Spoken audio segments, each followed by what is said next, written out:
Welcome to this series of second year commerce exams preparation. ये second year commerce की exams preparation series की video है, complete series इस channel के ऊपर अपलोड की जा रही है। और आज की वीडियो के अंदर आपको सेकेंड ईयर कमर्शियल ज्योग्राफी के इम्पॉर्टेंट क्वेश्चन सॉल्यूशंस के साथ करवाए जा रहे हैं। वर्ल्ड वाले सेक्शन के जो शॉर्ट क्वेश्चन हैं, वो जहाँ से भी शॉर्ट क्वेश्चंस आते हैं वो आपको करवाए जा रहे हैं। तो शुरू करते हैं आज के इस लेसन को। सो कमर्शियल ज्योग्राफी की जो डेफिनेशन है और उसकी जो इम्पोर्टेंस है, इसके बारे में क्वेश्चंस आते हैं। डेफिनेशन को हम देखते हैं, study of the relationship between geography and commercial activities such as trade, transportation, production and distribution. So commercial geography असल में है क्या? स्टडी करना है जो रिलेशनशिप है ज्योग्राफी के दरमियान और कमर्शियल एक्टिविटीज़ के दरमियान। जब हम ज्योग्राफी की बात करते हैं तो हम डिफरेंट लोकेशंस की बात करते हैं, और स्टडी अबाउट अर्थ के बारे में हम बात कर रहे होते हैं। तो ज्योग्राफी और जो कमर्शियल एक्टिविटीज़ हैं, ऐसी एक्टिविटीज़ जो कमर्शियल, जहाँ पे कोई बिज़नेस हो रहा है, यानी कि कमर्शियल कोई काम हो रहा होता है, तो जैसे कि ट्रेड हो गया, ट्रांसपोर्ट हो गया, प्रोडक्शन हो गई और डिस्ट्रीब्यूशन हो गया। ट्रेड में ख़रीद व फ़रोख्त हो गई, ट्रांसपोर्ट होती है सामान की, और प्रोडक्शन होती है, चीज़ें बनती हैं और उनको फिर डिस्ट्रीब्यूट किया जाता है, यानी कि फैक्ट्री से लेकर कंज्यूमर तक चीज़ों को पहुंचाया जाता है। अब इम्पोर्टेंस की हम बात करें, ये इम्पोर्टेंस है, इसकी इम्पोर्टेंट क्या है? Helps understand distribution of resources. ये हमें हेल्प करता है अंडरस्टैंड करने में जो रिसोर्सेज की डिस्ट्रीब्यूशन है। अब क्योंकि रिसोर्सेज हमेशा लिमिटेड होते हैं किसी भी इकॉनमी के अंदर, और ये इकोनॉमिक्स के अंदर बार बार ये चीज़ पढ़ाई जाती है कि limit satisfy unlimited want with limited amount of resources. और इसी से हमें इंडस्ट्रियल लोकेशन डिसीजन में मदद मिलती है। अब ज्योग्राफी जब पढ़ेंगे तो हमें पता चलता है कि कहाँ पर इंडस्ट्री लगानी चाहिए। ऑब्वियसली बात है, कोई भी शख्स जो है वो कहीं भी ये नहीं सोचेगा वो कि जो रेजिडेंशियल एरियाज़ हैं वहाँ पर इंडस्ट्रीज़ लगाई जाएँ। इंडस्ट्रीज़ लगाई जाती कमर्शियल एरियाज़ में या इंडस्ट्रियल एरियाज़ जिनको हम कहते हैं वहाँ पर। अच्छा, सपोर्ट मिलती है हमें ट्रेड प्लानिंग में, और जो इकोनॉमिक डेवलपमेंट है ट्रेडिंग के अंदर जो प्लानिंग की जाती है उसमें भी इससे सपोर्ट मिलती है, इस सब्जेक्ट को पढ़ने से। और जो इकोनॉमी की डेवलपमेंट होती है, जो एक किसी भी कंट्री की इकोनॉमी जब डेवलप होती है। Now the types of commercial activities. अब कमर्शियल एक्टिविटीज़ के जो टाइप्स हैं ये इंपॉर्टेंट हैं, और इसमें प्राइमरी, सेकेंडरी और टर्शियरी। ये प्राइमरी की अगर हम बात करें तो प्राइमरी एक ऐसी चीज़ है जो कि हज़ारों साल से इंसान कर रहे हैं, यानी कि एक्सट्रैक्टिंग नेचुरल रिसोर्सेज को निकालना, यानी कि इसमें वो चीज़ें जो कुदरत ने हमें दी हैं उन चीज़ों को निकाला जाता है। अब फिशिंग की जाती है, माइनिंग की जाती है और फार्मिंग की जाती है। इनमें से कुछ चीज़ें हम कह सकते हैं मॉडर्न दौर में की जा रही है, लेकिन ज़्यादातर चीज़ें इनमें से ऐसी हैं जो कि हज़ारों साल से इंसान कर रहा है, जैसे कि फ़िशिंग हो गई और फार्मिंग वगैरह हो गई। तो एक्सट्रैक्ट किया जाता है नेचुरल रिसोर्सेज को। फिर है सेकेंडरी मैन्युफैक्चरिंग, जो कि हम देखते हैं कि इंडस्ट्रियल रेवोल्यूशन के बाद जिसकी बहुत ज़्यादा हम देखते हैं कि बहुत तेज़ी से ये चीज़ होना शुरू हुई है दुनिया में। यानी कि रॉ मटेरियल से प्रोडक्ट को बनाया जा रहा है फैक्ट्रीज़ के अंदर, इंडस्ट्रीज़ के अंदर, इंडस्ट्रियल एरिया में हम देखते हैं फैक्ट्रीज लगी हुई है। सो ये सेकेंडरी के अंदर आ जाता है। और टर्शियरी, अब आज के दौर जो है वो टर्शियरी इंडस्ट्रीज़ की तरफ जा रहा है। अब इंडस्ट्रीज़ पोस्ट इंडस्ट्रियलाइजेशन का दौर है।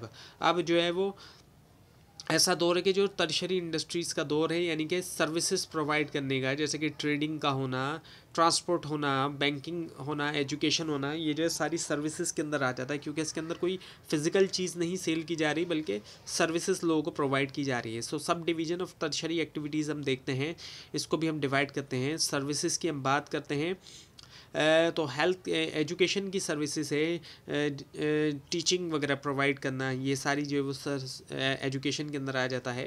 और हेल्थ की जो सर्विसेज होते हैं, जो डॉक्टर कंसल्टेंसी कर रहे हैं वो क्या कर रहे हैं, वो भी सर्विस प्रोवाइड कर रहे हैं, वो कोई प्रोडक्ट नहीं सेल कर रहे हैं। और बैंक्स जो हम देखते हैं। इसके अलावा जो ट्रेडिंग होती है वो भी, उसमें हम देखें तो होल सेलिंग और रिटेलिंग आ जाती है। दोनों तरह की ट्रेडिंग होती है, होलसेलर होते हैं और रिटेलर होते हैं। जो बल्क में बेचता है वो होलसेलर, और जो वैरायटी प्रोवाइड करता है वो रिटेलर होता है। ट्रांसपोर्ट होती है, और ट्रांसपोर्ट रोड के ज़रिए होती है। जितने बेहतर रोड होंगे उतनी ही ज़्यादा रोड ट्रांसपोर्ट बेहतर होगी। रेलवे के ज़रिए होती है, इसमें मालगाड़ी वगैरह आ जाती है। और इसके अलावा एयर ट्रांसपोर्ट भी होती है, और वाटर ट्रांसपोर्ट तो बहुत पहले से चलती आ रही है। अच्छा, कम्युनिकेशन की हम बात करते हैं तो आज के दौर में हम देखते हैं कि कम्युनिकेशन बहुत ज़्यादा तेज़ हो चुकी है। अब दुनिया भर में कम्युनिकेट करना हमारे लिए बहुत तेज़ है और आसान भी है। इंटरनेट और पोस्टल सर्विस से इंटरनेट आ चुका है, और पोस्टल सर्विस की अगर हम बात करें तो आज के दौर में पोस्टल सर्विस का इस्तेमाल उस काम के लिए तो खैर इतना नहीं है जिस तरीके से पहले के दौर में लोग भेजते थे लेटर वगैरह, लेकिन आज के दौर में इन सर्विसेज का इस्तेमाल जो है वो कुरियर के लिए किया जा रहा है। So now the localisation of industries की हम बात करते हैं। जो लोकलाइजेशन होती है इंडस्ट्रीज़ की, उसमें जो फैक्टर्स इन्फ्लुएंस करते हैं ये भी इंपॉर्टेंट होते हैं। किसी जब इंडस्ट्रीज़ को लोकलाइज़ किया जा रहा है, अपने कंट्री में अगर लगाया जा रहा है, तो उसके लिए कौन से फैक्टर्स होते हैं जो इसको असर करते हैं। रॉ मटेरियल्स की अवेलेबिलिटी, अब हमारे यहाँ पर अगर कोई इंडस्ट्री लगाई जा रही है तो क्या उसका रॉ मटेरियल अवेलेबल है, इसके अलावा लेबर कितनी सप्लाई है, उस तरह का लेबर अवेलेबल है या नहीं जिस तरह का चाहिए। ट्रांसपोर्ट की फैसिलिटीज़, अब वही बात आती है ट्रांसपोर्ट के अंदर, फिर आसपास उसके रोड की कंडीशंस वगैरह भी आ जाती है। और इसके अलावा क्लाइमेट और जोग्राफ़ी, ये भी देखा जाता है कि क्लाइमेट भी वो सूटेबल भी है या नहीं है। एक्सट्रीम कंडीशंस तो नहीं है कि बहुत ज़्यादा सर्दी है या बहुत ज़्यादा गर्मी है, ये सारी चीज़ें भी आती हैं। और जोग्राफ़ी, उसकी लोकेशन किस तरह की होगी। गवर्नमेंट की पॉलिसीज़ भी मैटर करती है कि आप जिस तरह की इंडस्ट्रीज़ लगा रहे हैं उसको गवर्नमेंट भी सपोर्ट कर रही है या गवर्नमेंट जो है वो उसको सपोर्ट नहीं कर रही, ये भी एक बहुत बड़ा फ़र्क पड़ता है इससे। और मार्केट की लोकेशन क्या है, मार्केट उससे करीब है कि नहीं है, ये तमाम चीज़ें भी आ जाती हैं। नाउ द फिशिंग इंडस्ट्रीज़, अब फिशिंग इंडस्ट्रीज़ के बारे में भी जो है वो इम्पोर्टेंट जो है ये टॉपिक में से है। सो रीज़न फॉर कोल और मॉडरेट क्लाइमेट लोकेशन, कोल या मॉडरेट क्लाइमेट लोकेशन के लिए जो रीज़न है वो अगर हम देखें, सो कोल्ड वाटर जो है उसमें ज़्यादा ऑक्सीजन है और प्लैंकटन है। और मेजर फिशिंग ग्राउंड्स को देखें तो वो कहाँ पर हैं, ग्रैंड बैंक्स है कनाडा में, नॉर्थ सी यूरोप में है, और जैपनीज़ कोस्ट है, पेरुवियन कोस्ट है। ग्रैंड बैंक्स की हम बात करें तो ये जो है वो रिच है कोर्ट के अंदर, क्योंकि मिक्सिंग वार्म और जो कोल्ड करंट है उसकी वजह से, जबकि नॉर्थ सी जो है यहाँ पर बहुत ज़्यादा हेरिंग है और एडवांस फिशिंग टेक्नोलॉजी है।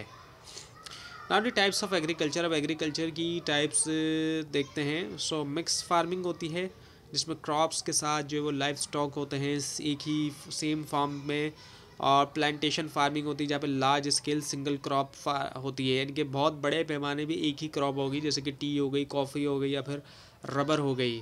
और मार्केट गार्डनिंग होती है जहाँ पर इंटेंसिव, बहुत ज़्यादा इंटेंसिव किस्म की फार्मिंग होती है लेकिन शहरों से करीब होती है, जैसे कि वेजिटेबल्स या फ्रूट के लिए। नेचुरल सोर्सेज की हम बात करते हैं तो रिन्यूएबल होते हैं जो कि रिप्लेसेबल हो सकते हैं क्विकली, जिसमें फॉरेस्ट है, वाटर है या सनलाइट है। जबकि नॉन रिन्यूएबल होते हैं जिसमें ऑयल हो गया, कोल हो गया, नेचुरल गैस हो गई या मिनरल्स हो गए। फर्टिलाइज़र्स की हम बात करें, फर्टिलाइज़र्स के ऐड भी आते हैं और ये फर्टिलाइज़र्स का इस्तेमाल जो वो किया जाता है। तो फर्टिलाइज़र की है क्या, इसकी डेफिनेशन अगर हम देखें, सो केमिकल और natural substances added to soil to supply nutrients. ये केमिकल या नेचुरल सब्सटेंसेस होते हैं, या तो ये केमिकल भी हो सकते हैं, इनको बनाया गया है, या फिर कुदरती भी हो सकते हैं, ये दोनों तरह से हो सकते हैं। और इनको सॉइल में, मिट्टी में शामिल किया जाता है ताकि न्यूट्रिएंट्स जो है वो दिया जा सके। अब क्योंकि प्लांट्स वगैरह जो होते हैं ये अपनी फूड खुद बनाता है, तो प्लांट्स के लिए ज़रूरी पड़ता है हमें इस तरह की चीज़ें। सो मेजर एलिमेंट्स की हम बात करें, सो नाइट्रोजन है जो कि लीफी ग्रोथ है, फास्फोरस जो रूट डेवलपमेंट के लिए, पोटेशियम जो है वो डिजीज़ रेजिस्टेंस और जो ओवरऑल स्ट्रेंथ है। तो ये था आज का लेसन। आपको इस बारे में कोई क्वेश्चन हो, खासतौर पर इस पर कोई मिस्टेक दिखाई दे, ज़रूर हाईलाइट कीजिए। और इस पूरी सीरीज़ को देखने के लिए और एग्जाम्स की प्रिपरेशन के लिए इस चैनल को सब्सक्राइब कीजिए, बेल आइकन के ऊपर क्लिक कीजिए। Thanks for watching this video and best of luck.